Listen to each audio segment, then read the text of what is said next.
You walk on these streets and through these neighborhoods and in these buildings, you realize very quickly that the children that live here, that live on these blocks and in these neighborhoods, are surrounded literally every day by the drugs, the violence, all the social issues that you and I hear about on the news, read about in the paper, and for some choose to just turn their head and say, there's nothing that can be done there.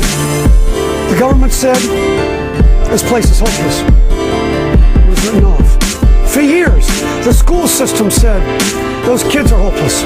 And yet I have told them, no, they're not hopeless. The slums is where I come from, surrounded by ignorance and violence, non-immune to silence. Hear cop cars howling sirens, gotta be on point, on guard like Byron. Thugs here be wildin', not scared to be locked down on the boat, fam, or Rikers Island. All for the money, Louis gold and the diamonds. Fast cars, hot broad, on top shining, is what they really kill for.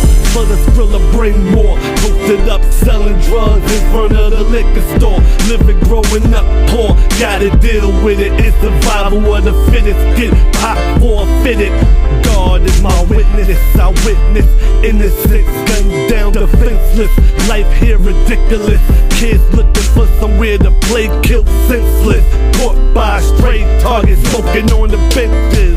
We so often heard that if you can build a relationship with a child at a young age as possible, that's the best way to try to connect with them, to be able to influence them. I think we all know that. But see, when you get close enough to a kid in the inner city, like the kids we deal with here, when you really get close enough to connect with them, that's when it becomes real.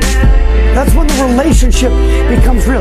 That's what gives you the credibility to begin to speak into life. Don't know where the slang at, but that's where they hang at. Smoking weed, drinking beer, even when them guns clap. Lose your mind around here, hard to get your brain back. Might find it laid back, up in your yank cap. Boys growing up fast, girls giving up the ass. Life expectancy 21, no one here last. Hood life seems hopeless, growing up with the crack fiends. No scenes, sleeping next to the roaches. Hard to stay focused, politicians cut activities to cope with. Dad is working harder, kids having kids, boys young-minded fathers. Blind lead the blind, too young to even bother. Not seeing tomorrow, living for the right now. No dreams, no ambition, living for just right now. Running around with gangs like it's cool, trying to beat down. Never understand till they in prison locked down.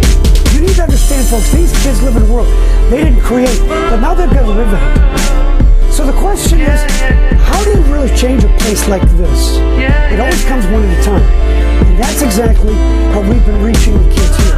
One kid, one by one person that is somewhere saying, I really do care. I really do care, and I'm willing to get close enough to that child to let that kid know that I love them no matter where they come from. Some of us on welfare, no proper health care. Look around and tell me the government is playing fair. Got us fitted on our own, looking for a way out. Trapped in this crazy maze, looking for a safe route. Modern day slavery, caught whip our ass, then rewarded for their bravery. Nowhere to turn to, feeling like the streets is the only place to turn to.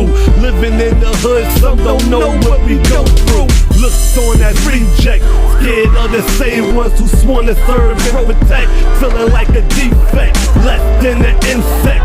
Judged cause I'm black and poor and come from the project. Ask my brother Trayvon. No matter who their mom is, even if they don't know who their dad is, no matter what kind of place they live, it doesn't matter. What matters is that somebody loves them. And that's communicated by somebody that really does. We need your help. We need it now.